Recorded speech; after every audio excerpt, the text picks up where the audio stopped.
Welcome to Home and Away, a Tottenham Hotspur podcast hosted by myself, Graeme Spice and Glen Cowie, where we discuss all things Tottenham with a match-attending and international supporters view. This episode will be looking back at the two pre-season tour matches in Sydney, and then we'll also be looking at the current activity in the transfer market.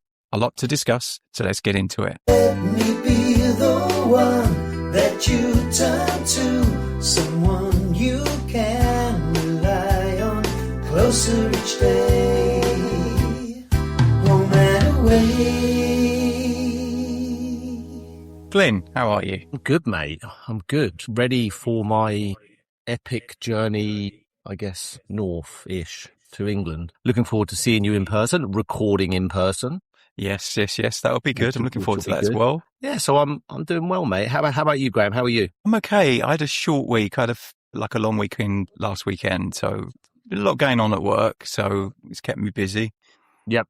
All good though. All good. So I Well, watched both the pre-season matches. So yeah, I'm also very busy at work, and that will help inform some of my story around the Sydney FC game, which we'll get into a little bit later. Because I'd sent you a selfie, of course, of the guy I went with, who you've met.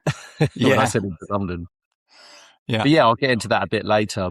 You know, it's funny because we've been doing episodes, of course, and the last one I did was the end of the World Cup one. And now we're here back to talk about the proper stuff, as it would be. And it's been kind of funny, right? Because during all the World Cup episodes and just the World Cup as a rule, there's been a lot of activity with Spurs on who we've signed. Yeah, and then as soon as the World Cup finished, it's gone deathly silent. Yeah, exactly. Apart from outgoings, of course, but we've had a few out. We've not just been busy, but we've been busy like spending big money. I hope it plays out all as we expect it to, with it being a positive and we're buying ready-mades. Is there any part of you that's concerned, though? I know that's a strange thing to ask, given that I am worried about the lack of activity in the attacking areas, because it was terrible last season, and all the pre-season matches we've looked very light up front. I know we've not lost a game yet, but we know that most of that's been solid defence. We haven't scored a lot of goals either, right? And we've played some pretty average teams, and we've not been scoring a lot of goals. Yeah, I'm a bit concerned about that. And the fact that Richie still just looks. Well, this is a strange word to you. He just looks so lumpy up top. He's just he's like a dodecahedron. The ball just bounces off him in every direction except where you want it to go. He couldn't trap a bag of cement, could he? And especially after winter for me, summer for you, cheering for Harry Kane and watching how fucking good he is. Yeah. It's an interesting time because we've spent big money. We've spent money on players that are ready-mades. They should, in theory, hit the ground running, but we need an attacking or two in the door. Yes. But and my other worry is the people we're talking about, I'm not sure they're necessarily taking us up that next level, but maybe we're expecting too much, that we can't fix everything in one window, even though he seems to be trying. But like, for instance, if is Gakpo, who we're linked with, really significantly better, and even Savio, he's not done a lot in the Premier League, has he? So again, it's like, are they really? Maybe he gets more out of them, and they perform really well for us, and they make a big difference. But I think we're still missing an out-and-out striker, and there's not a lot in the market. The only one that I've seen, the only two people we've been in dispatches have been mentioned with is Kane again, and Osimhen. Yeah, and I would take Osimhen over Kane at the moment, mostly because of the age difference, and that you probably get 5 years out of Osimhen, but you probably get 2 out of Kane. Yeah, and I'll come back to the Kane comment in a sec. I just want to work up maybe from the bottom up to the top in terms of our ins, right? So we've got Martin Dubravka on a free. I think that's really good business. Yeah. You've got Senesi on a free. That's excellent business because he's a ball-playing centre-half who can actually get us moving up the pitch as well as being a good defender. Then you've got Andy Robertson on a free, which I think is, again, smart business. I think he's a good influence. He's a good influence around the squad, I think. I think so. He's a winner, good mentality. Won everything. Yeah. He's a leader. He's a good defender. Then you've got Van Hecke, another good bit of business, but for 52 million, big money, but I think is one that was needed because obviously I think you got Romero going. And then Fernandez, 85 million. I'm intrigued by that bit of business because he's quite young, isn't he? He's not. Yeah, he's only 22, is he? Yeah, he's quite young. And I think I was reading an interview with De Zerbi that he said he spoke to his dad and said, I'll be his dad at Tottenham. Like, I'll take care of your son. Yeah. So, I mean, he scored. When I've seen him, and he looks good, and he looks like good at progressing the ball. Yeah, I like the look of him a lot. He came on in the Auckland game. I think he came on in the second half or late in the second half, and like he was just immediately just upper level, right? His touch, his skill, like he looked very good. And then, lastly but not least, the big one, Tonali. And I mean, the likes of Arsenal and a few other clubs were in for him, and we just went and got it done for 100 million, which he is for me. I don't know where that leaves Connor Gallagher, if I'm honest. I think that, and because Archie Gray was captain in the pre-season tour, so clearly Archie Gray has a future, whilst Gallagher played too. Tonali for me is 10 times better than Gallagher, but they're a similar midfielder, if that makes sense, in terms of his role. So I don't know where. I think if we're going to play the way he typically sets up, it'll be a 4-2-3-1, and that probably means Tonali and Fernandez as a double pivot, especially when you've only got domestic football, right? Yeah. So so that's your starting pair in Premier League, and then you've got League Cup that starts early August or late August, early in the season, and FA Cup starts in January. That's it. So yeah. It does suggest to me we could see maybe some other outgoings. I've heard Sarr is going to be out the door, which is... Villa are interested in him, apparently. Yeah. But they want a loan, and we don't want a loan, we want to sell. Just to play around with this a little bit, we've seen a complete 180 on how we've behaved previously in a transfer window. Does that cause concern for you? Do we know what we're doing at a leadership level? Or do you think this is just... We're certainly in virgin territory, that's for sure. Do you think this is a product of a manager saying, I want that, and that? Yeah, I do. And I kept you up. I'm kind of okay with it. I think that the only thing I'll say is we have to commit to the manager for an extended period of time and to give him what he needs and what he wants, because he's not the kind of manager who will toe the company line and say all the right things if he doesn't feel them. He's a bit like even Conte. It took a while before he started bad mouthing the club, right? And I don't think De Zerbi will wait that long. I think agreed. The minute he doesn't get something he wants, he will he will. And if they, I think he'll be okay if they go to try and get the players that he's interested and they're just not attainable. Like, I don't think he'll have a problem with that. Because if they just say, if the player just says no, and there's no way you can make it happen, then I don't think he'll have a problem with that. But if you don't go for it because it was a little bit too expensive, or you make a ricket of it, then I think he'll get the ump very quickly. Yeah, fair. I'm a little bit. I think some of the things he said in interviews have been about giving them the hurry up for these attacking players. I think so. And it's interesting. I posted in our that his bomber thing says to me that I posted a BBC article in our home and away community on WhatsApp, and it was interesting because he actually says that they had two transfer windows, one if we got relegated and one if we stayed up. So for me, maybe some of these moves, and there was a bit that touched on there. Apparently he spoke to Van Hecke because he assisted the goal that made 2-2. Apparently he spoke to him after that game. Yeah, he did. He said, like, straight after the match, I spoke to my wife and then I spoke to him or his daughter or something. And I saw that. That was funny. So funny. And then everyone's giving Tonali shit about signing for the money. I disagree with that. He's from the same hometown as De Zerbi. He spoke to him as well. He spoke to him in Italy. He's spoken to all of them. Yeah, which is what you want, right? You want that involvement. And then speaking of players, kind of, Vuskovic has gone to Brighton. I don't know if there's a buyback. There is 20%, and we've got an option to take him if we...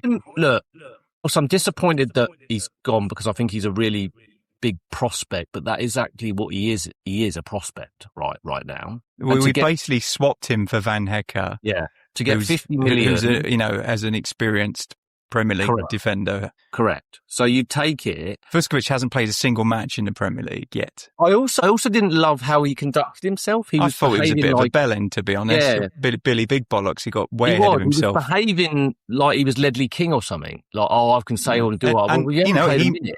He may well be, but he is unproven. Correct. And I think the one thing that I know people who watched him in Germany have said about him is that he's not that quick. Yeah.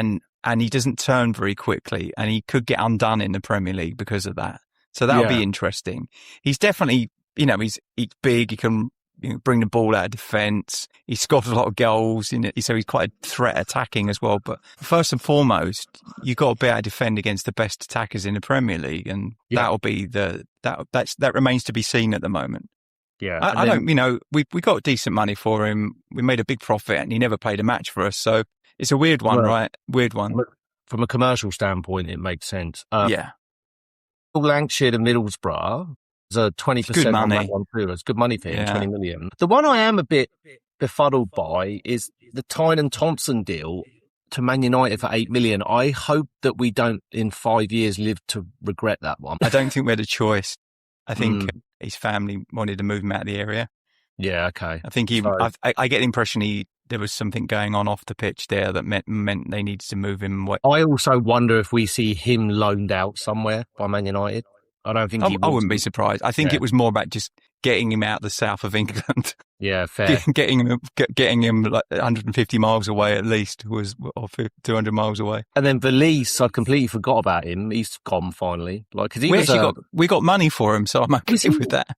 And it wasn't as if he was bad. I just never really saw him to have a judgment. Like, no, it was a weird bit of business. Who actually signed him? Was it Postecoglou or was it before him? Was it before him? I think maybe it was before. Maybe it was. Who knows?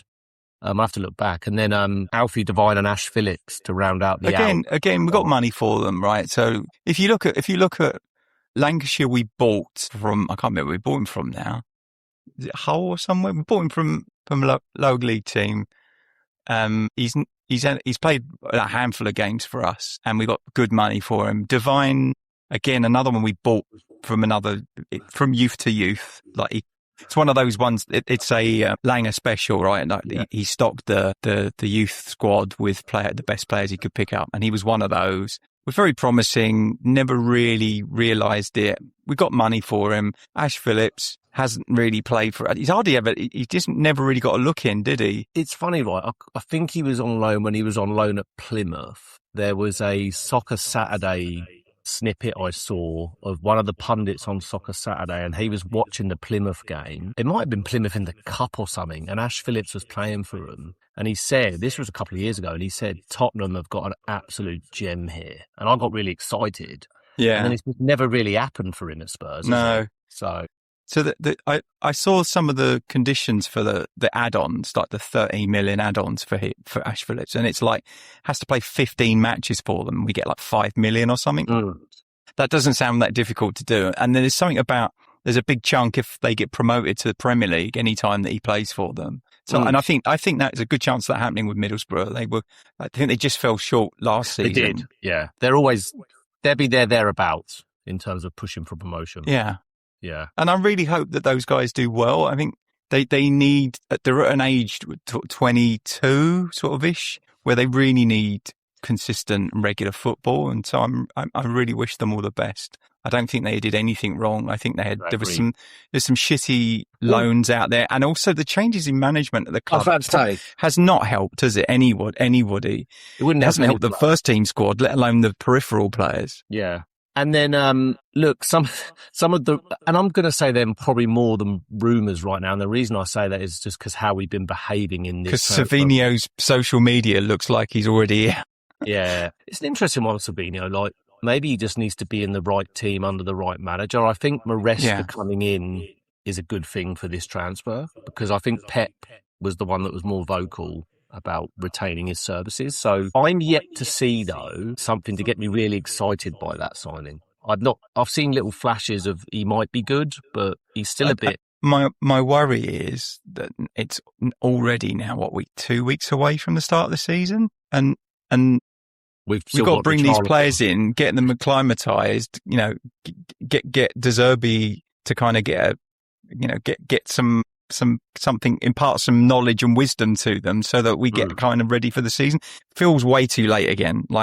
For attacking, we've done good business early, but then we kind of dragged our feet. And maybe I feel like we're going to start, even with new players, we're going to start the season with a fairly familiar looking front line. I think Tel starts. You know what? I won't get too ahead of myself because I want to talk about it a little more in detail, but he looked quite good in the pre-season game I was at. Yeah, I mean, he looks bright. He's still got some really poor decision making, like a final pass or when to shoot, when to pass, running into dead ends, like taking on one too many play. He does that a bit. He looks to me like he's beefed up a little bit. Yeah, he does. Yeah. But I thought they have a few of them, like Mikey Moore looks like about a foot taller and about... He looks like his balls dropped over the summer. Yeah, that loan in Scotland has done him the world of good, I reckon. Yeah. Well, and the other big kind of real rumour, and I'm not putting Harry Kane into the real rumour bucket, I think that's just fanfare and wishes, but Gakpo, I think that does seem that has some wheels, apparently. I think we're talking to him, I'm not sure. I think he's interested in the move, but I'm not sure whether Liverpool want to sell. And I think we'll end up overpaying again, but, and is he the kind of player we want to overpay for? Is he someone that we really want enough to pay? I reckon we'll have to pay 80 million to get him. Yeah. And I don't think we want to pay that much, but I think that's the kind of money they'll want because they don't need to sell him, do they? It's like, it's not Brighton or Bournemouth where their whole business model is about, turning over players every summer. This is Liverpool. Yeah. And then they spent over 400 million last summer. Right. Exactly right. Yeah. Well, and the one that we all talk about, like I touched on, Harry Kane, I can't see it. I think he stays at Bayern. I think he wants to win the Champions League, and I don't think he comes to a club, whether it's us or not, that are just playing domestic football. I think he... Well, the thing is, right, let's assume, let's say we have a great season and we end up in the Champions League next season. I think by then it's too late. I think he's not likely to come back and play for us at that point. And I don't think we want to pay... what would probably still be quite a bit, because if he does a 2-year extension on his contract this summer, he's going to be expensive still. A lot of fans and media in the World Cup were talking about it being Messi and Ronaldo's last World Cup. I think that was Kane's last World Cup. I'm not sure. I think he'd be quite a bit older in 2030. I don't think he'd play in another World Cup. I think his Euros might be his last tournament for England. I think that's reasonable. Yeah. And my worry for England is there's not a lot coming up behind him, is there? Excuse me, I've got a bit of a cough. No, you're good. There's not a lot coming up behind him. And touching on the England, which we're not doing an England podcast, but I think once Kane's out the door with England, you could probably see Jude Bellingham playing as a false nine. Yeah, we said about that in the last World Cup episode. Yeah. Kane, look, I would love it to happen. I'd love for him to come back. I'd love for him to break the record, but I can't see it happening. And the pivot into some of the outgoings, we're not going to cover all of the rumours, but I think the main two maybe impact kind of the first 11, which I'm not too sad about to see him go because I find him really unreliable, and I think he's not been a great captain, is Romero. Mm-hmm. Oh, you haven't seen the social, bit early for you. Social media are talking about Arsenal being interested now. Oh God, and he'd do it too, wouldn't he? I can imagine he would, but if we shouldn't do that. We just shouldn't. We've been here before, right? I mean, look at the hatred and the. I hope we don't do that because I can see him being spite to do that. I hope not. That would be vile. I just want him to go to Spain or something, or Italy, because he's one of those players where he has moments of class, moments of looking elite, and then he'd have a brain fart, or not even a brain fart. He'd just go into, I'm going to be a little bit of a shit and go and get myself sent off. I think the thing that pisses me off the most is that he is our captain. He has a long contract. He is a World Cup winner and World Cup finalist with Argentina. Mm. And with the money that we're talking about getting for him is nothing. It's like 30 million. Yeah, it's like it's like Lankshear and Ash Phillips. Does that speak volumes of an attitude issue with him then? Well, it must do, because, and the problem as well is that the only people who have shown a concrete interest is Inter, and they've got, none of the Italian clubs have got any money, which I think is half the problem. But I think that's why we've kind of been waiting for a bit of interest to be shown from other clubs like Atletico. Yeah. because there's been this story about us showing interest in who's the striker? Which club? Atletico, the Argentinian striker. Oh, Alvarez. There's been stories about us making a bid for Alvarez. I can't see that, but if we were, and there's some kind of swap deal with Romero, maybe it wouldn't be the worst thing to happen in the world. Again, I put Alvarez into a similar conversation as I do Kane, in that I don't think an Alvarez signs for a club. No, I agree. Yeah, I think he's deserving to be playing European football, right? Yeah, I think, and then it would be silly money as well. The other outgoing, there are a few other rumours which we don't have to really cover, but the other one that concerns me, because I think he's got a huge future in the game and I'd rather see alone, is Lucas Bergvall. Again, the signings we've made in midfield, you could argue, well, they're ready now and they are upgrades on him. He's not going to get a lot of starting football, is he? He won't. And it'll be a shame because I think he's a really good player and he played, obviously, in the game I went to. Yeah. Sydney game. I think he's gone. I think I'd put it into the same kind of conversation as Vuskovic in that he's young. It's a shame though, because I'd be disappointed to see him go. I really would. Yeah. He's had a really weird start in English football, hasn't he? Because he came in probably expecting to get a handful of games first season. And he ended up with over 35 games in the first season. And he probably played more than that last season, even with an injury. Yeah. So that's kind of not at all what you would have expected. And it's like him and when you've got him and Archie Gray both gone on 50 games for Tottenham already, like after two seasons, which is, and I think between the two, it's clear to me the De Zerbi fancies Gray, and I think that's a lot to do with the fact you can play Gray centre back, right back, central midfield. Yeah. I think I know he doesn't really want to use him like that. But the other thing that with what's going on in the market, the other one we didn't mention is Jed Spence, who the stories now are about Liverpool being interested in him. But again, I want to keep that player, and I'm in a few other. It's not going to happen. I'm in a few other WhatsApp groups that contain other football fans, and they were going absolute dog on Spence during the World Cup before the World Cup had started. What is he doing there? And I'm like, what is he doing wrong? I think he's a brilliant defender. Yeah. Like even that he got dog's abuse after that goal we conceded against. It wasn't his fault. Which one was it? Was it Ghana? Against Congo, against DR Congo. Yeah. It wasn't, because he was the only defender. He was the only one doing his actual job. Yeah, exactly. And everyone, but he can't mark three people, mate. There was the other, I don't know where the fuck the defenders were, but they weren't with him. Exactly. Yeah. And it's a shame it didn't, and you look back on it now and you think, what a shame that it didn't lead to us winning the semi-final. But that tackle he put in it was almost Ledley King-esque when he made that ground up. Yeah. But anyway, that's long in the rearview mirror. I just don't think it's the thing, right? We were really unlucky that we seem to have got a lot of really good players but all in the same positions. Like we've got Porro's a World Cup winner and scored 2 goals in the World Cup, and he looked really good in the World Cup. He looked awesome in the World Cup. Yeah, and I like him as well. He's good attitude. He's a great player. He's vice captain. I think he might be vice captain. I wouldn't be surprised. And so like he's likely to be a starting right back, right? And again, without a lot of games next season, he's going to play a lot, which probably means Spence isn't going to want to come back from a World Cup with that kind of performance and the accolades he got and play second fiddle. And I can't. And the problem is, I actually think his best performances were at left back, not right back for England. And the problem there is we've got Robertson and Udogie and Sousa as well. And for until we get shot of him, but there's a lot of the Portuguese clubs have been sniffing around him for like 20 million euros as well. So we make a profit on him, and he's not been here 5 minutes. So we've got a lot of players in a lot of positions, unfortunately, and someone's going to have to move on, and I think it'll be him because we can get decent money for him. Even though the money they're talking about, I think is still way short of what I think he's worth. They're talking about 35 million, and I think he's worth. He's a £50 million player. Yeah, he's English, I think so as well. He's elevated his profile from the World Cup.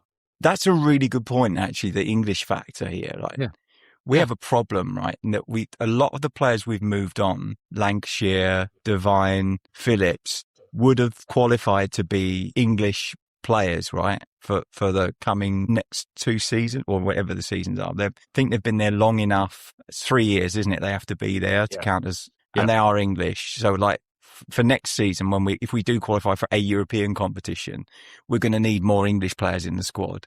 100%. And that's going to be a challenge year because, and then even next season, Bergvall would have counted as well. And of course, if he goes, it's another one. So we're really running low on. And then you would hope it. that next season Moore goes out on loan again this season, then slots in, so he becomes homegrown, right? So who have we got then that's English that's going to start? It will be Gallagher. Well, probably won't start. Scottish, and he's Scottish. Yeah. I don't know what he counts as because he went through an academy in England, so maybe.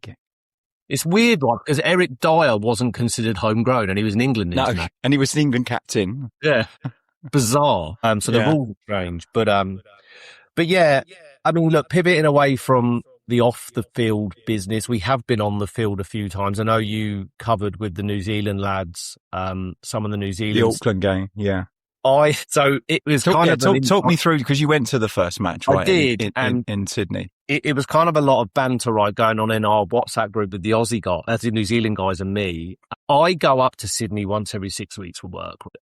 I intentionally earmarked this as a week I would obviously be up there. Little did I know it would coincide with one of the busiest weeks of my career. Not just like face-to-face meetings I was having in Sydney, but then I won't bore with the details, but just shit hit the fan. Like we had so much going on. So it was just really, really, really busy. And I was due to meet Matt, who you've met. I think I've sent you about 4 Matts, haven't I? It's one of the Matts. Yeah, one of the Matts. So he'd gone to the one of the games in London a couple of summers ago and you'd met him. So I took him, but I felt really, really rude because we had a scheduled time to meet at the pub in the Sydney. I think we said, we'll meet at like 5. And I started a call at 4:30 that involved clients in Amsterdam, Singapore, Paris and Sydney. So we had to like juggle time zones. It was meant to be a 30-minute call. It turned into like an hour and 15 minutes. So I'm on this call and I'm live messaging him. I'm like, I'm really sorry. And he's such a lovely man. He was like, no stress, no issues at all, mate. I'm just at the pub sipping a beer. Just get here when you can. So I felt rude. But anyway, I got there really late and then it was like, right, okay. So we had a quick beer there, then jumped into the cab to go over to the stadium area. And I think I sent you a selfie. Yeah. On the way. The taxi. Yeah. And then it was a real shame for me because whenever Spurs are on shores that I happen to be living, because obviously I've lived in America and here, I tend to make much more of an effort to try and meet some of the players or go to the open training, but there just was no time. So it was literally a work trip and then going to the game. The so match, we got to outside the stadium about 45 minutes. He was on the telly though, wasn't he? He was, yeah. So we had a beer, got into the stadium, and then they were doing like some of the stuff before the game, and he like kept appearing on the TV. Like, it was so funny. And he's getting texts from his mates saying, I can see you on the telly. So yeah, and look, it was actually a really good atmosphere. Like it was, and I met up with a few mates from Melbourne who were there, introduced them to Matt. And the game itself, like, did you watch it? Yes. Yeah. I thought the game itself, the players that stood out for me, one in particular was Williams-Barnett. He looked really good. And then since the game, De Zerbi has come out and made a few comments that suggest maybe he does have a bit of a role to play this season. Yeah, I think he's got a great range of passing. Yeah, yeah. I thought Dubravka. There's a few times that I think the problem was that he put players in who just didn't have the facilities to put the ball away afterwards. Yeah. But he did his job very well. Dubravka, we all know his capabilities. He's a solid keeper. He's a goalkeeper that I just look and I'm like, yeah, I'm well happy with that. In terms of, I'm really sad that I missed the Chelsea game, which we'll come to in a minute, because apparently Kingsley, I've seen some highlights. He had an absolute blinder. Yeah. Dubravka impressed me, Williams-Barnett, and then I've touched on it earlier. I thought Tel, he looked quite good. Like he scored a good goal, didn't he? Scored a good free kick. I thought Robertson was good. I thought he got some good crosses in as well. I thought that was quite a. Ben Davies as well. It was nice to see him back playing live, which was good. But it's a funny thing pre-season in another, like when you're an expat and you're obviously used to watching them not proper football, but like when something's on the line, and then the game finished as a draw, and nobody really knew what was happening. And then we're going to penalties. Because apparently Tonali was round clapping all the supporters and not realising he had to go and take penalties. And then Matt was like, "Oh, he's going to penalties, cool." And then so it was down our end, and it was quite fun. And then funny story, Matt's brother who lives in Perth was there for a school reunion, and Matt didn't know until we were walking into the stadium that his brother was at the game. Oh wow. So I said, "Well, are we going to meet up with him?" And he said, "Yeah, absolutely." So we met up after the game and then went for a quick beer after. So yeah, it was a good night. It was great to see Matt. I see him when I get up there anyway, work-wise. But yeah, it was. Is it? If I'm not mistaken, it's out of season for Australian League, isn't it, at the moment? Yeah, so Australian League, as they would call it, soccer. Yes, that's a summer sport here, so it doesn't start properly until around October. Okay, so they're in pre-season as well, effectively. Correct. Yeah, I have to say as well. One thing I'll say is the Allianz Stadium, which Matt was kind of telling me and educating me, I had no idea. It's quite new. It's a couple of years old. It has proper old White Hart Lane vibes in terms of... Really? Like, it's just a cool stadium, like the size. There's nowhere else for the noise to go. It's quite close to the pitch. Was it about 40,000, was it? Yeah, and you're quite close to the pitch. Proper football stadium, which, from talking to Matt, was the intent of the architects, because they were like, too many times football is tried to be played on an oval here, and they have to piss around with the pitch. Yeah, and I've seen them. I've seen us play on. Did we play on the MCG or something? Yeah, or one? Yeah, a couple of years ago, and I went to that, and it's just not conducive to our type of football. No. So I have to say, because you can, depending on where you are in the stands, you can be a long way away from the game, can't you? Correct, because of the shape. Hats off to the architects and the people that were behind building the Allianz. It's a really, really nice football stadium. I mean, it was a real pleasure to see a game in there. It was a cracking stadium. I enjoyed the time. I heard the Sydney manager talking quite nicely about De Zerbi and the fact that he'd spent some time with him, and I think he got a lot, and I think the players got a lot from the match. And it was funny because I had this little pipe dream of whenever I had a spare minute across that trip between meetings, I'd go to a little walk to get a coffee or go to a shop, and I was hoping I'd run into. But after it usually happens to you. You've done it so many times. I know, it's unbelievable. You even met Eddie Howe, didn't you, last year? On my commute. Yeah, so weird. He was on his morning walk. Lovely guy, by the way. Yeah. But then having got plenty of time on his hands. Yeah, having learned since, because my mates from Melbourne went up for the Saturday's game against Chelsea, and then they had some spare time and they went and hung out by the Players' Hotel. Having heard some stories from them, apparently it was near impossible to get near them. Like, the only one that gave them time apparently was Richarlison, but your security was tight. So bringing me to that, I didn't even watch the Chelsea game because I had a prior commitment. For those who care, I was doing wine tasting in a defunct jail, the old Melbourne jail. So the wineries were set up in the cells. It was kind of weird. Does sound a bit odd. Yeah, it was very dark. I was going to make some comment about Australians feeling at home in a prison, but I probably won't go there. No, it was good. It was really interesting because, not to bore the audience, but you'd have all of the graffiti from the inmates, right, in the cells while you're sipping a wine. And I was looking at some and I said, "Oh, look, this guy, this was the year I was born." And then someone like commented to me and go, "No, that was 1882. That's how old." And I go, "Oh, that's when Spurs." I was like, yes. Yeah, an interesting evening, but which informed that I wouldn't be able to see the Chelsea game. So I saw the highlights, but you watched the whole game. I understand we had someone sent off, didn't we, Danso, which seems ridiculous in a friendly. So first half, I think, was a pretty solid half. Tonali had a slightly defective goal and he looked really good. He was marauding around the place. He was getting quite advanced positions, which I kind of didn't expect. I thought he would be the more sitting one, but he did seem to get forward and quite a bit. And then Esteval equalised a header from a cross. I think someone could have done better defending it. I think if I remember, Robertson was the wrong side of the player for the header, and he got in front of his man. So then So Gallagher played quite aggressively. Tonali, and it was really, I think we tend to struggle against Chelsea. They've got quite a strong midfield, right? When they've got the best players, Caicedo, and they're tough to break through. And I think we did a really good job. And I think we looked competitive. And then we make it a bunch of subs in the second half. And 3 minutes in, Danso brings down João Pedro, like last man in on, and gets sent off in a friendly match. Did you think it was a fucking stupid decision by the ref, like for a friendly? Because he ruins it for everybody, right? It's not.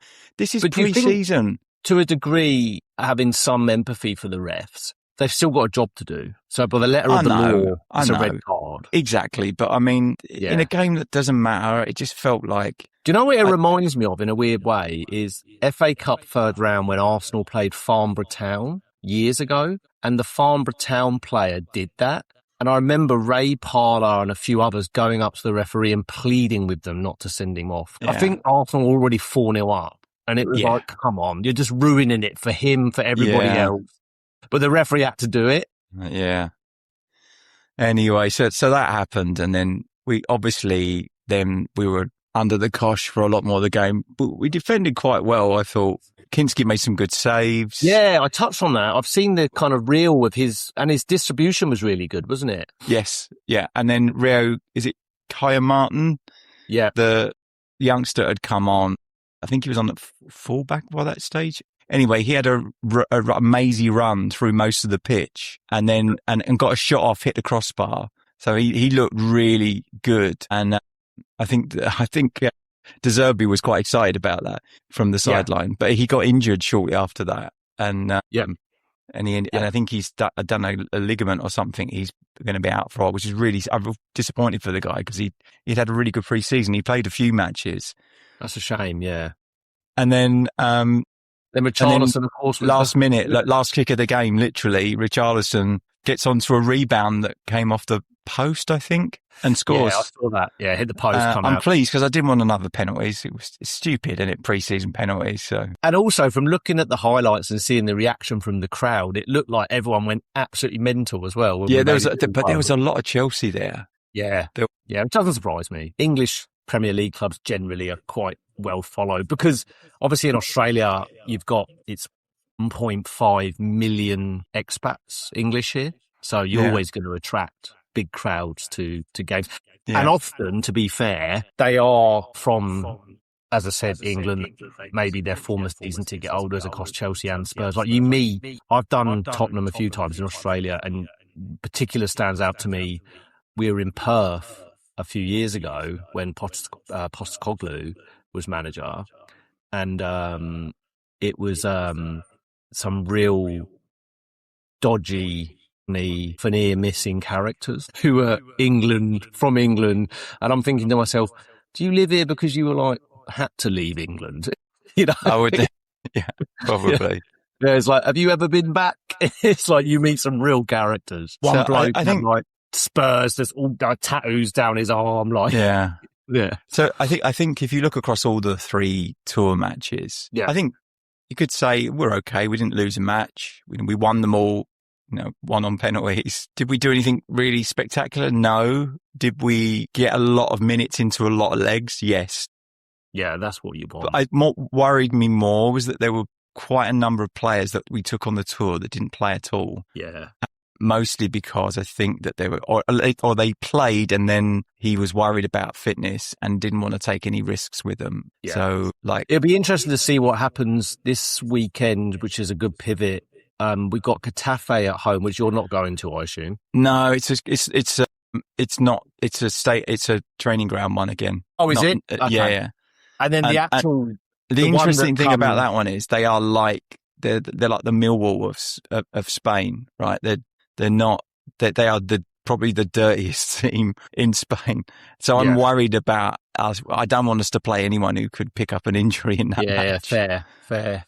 And then the weekend, because of course I arrive on Wednesday and then we're playing on the Saturday, which I won't be going to, and neither will you, but it's Hoffenheim. And then we play them again on Sunday, don't we? Yeah, Saturday's at the stadium, Sunday's at the training ground. Yeah. I guess it's about just having, if you're going to fly the Germans over for a weekend, you might as well get a couple of games out of it. Well, and also remember, any club you play, they need minutes in their legs too. So they're I think that we've still at this point got quite a lot of players. Yeah. So like we want to make sure that everyone's, match fit for the start of the season. And there's a lot of players that came back from injury or coming back from the World Cup that haven't been involved in the tour yet at all. Senesi, he hasn't played yet, has he? Yeah. Senesi, Spence. Yeah. And then you've got Kudus and Porro. Kudus, Kulusevski. Kulusevski obviously now back as well. Vicario's not played on the tour. He's on the way out the door, isn't he? I know, but we keep talking about these players going, but they haven't gone yet, so they still need to be match fit for something, right? Even if it's just a shop window, they need to be playing football. We can't kind of just like pretend like they don't exist. No, indeed. Even Romero, I don't want him. I don't really want him anywhere near the group at all, to be honest. I think he's a bit of a disruptive influence. I do. I think he's got previous on just dumb shit. So the quicker we can get him sold, the better. Hopefully it's just out the Premier League and he just goes and does his thing in Spain or Italy. But yeah, mate. The other one that we didn't mention in terms of the outgoings was Mikey Moore potentially on loan to Cologne. Which is perfect. Again, I'm okay. I'm very happy to see that he's beefed up. He looks mature. I think the Scotland. I think he could do really well in German football. Absolutely, really well. And they have a bit of a habit in Germany, and I don't think it's coincidence. They've developed some really good English players. Yeah, in terms of their breeding ground. And Cologne's a really good, well supported club. It would be really mental fans. They're really good. It'll be good to get our friend Ben on, the German football expert, if that was to happen. Once he's on the way, get his view on a few things, all things Cologne, if what he knows. But no, interesting times ahead. We need a striker. We need to spend some more money in that area. Let's see what happens. More interesting and exciting is we get to see each other, not just our heads soon. Yeah, it's going to be weird. Yeah, I found a nice studio for us to record in, so that'll be entertaining. Awesome. Looking forward to it. To it.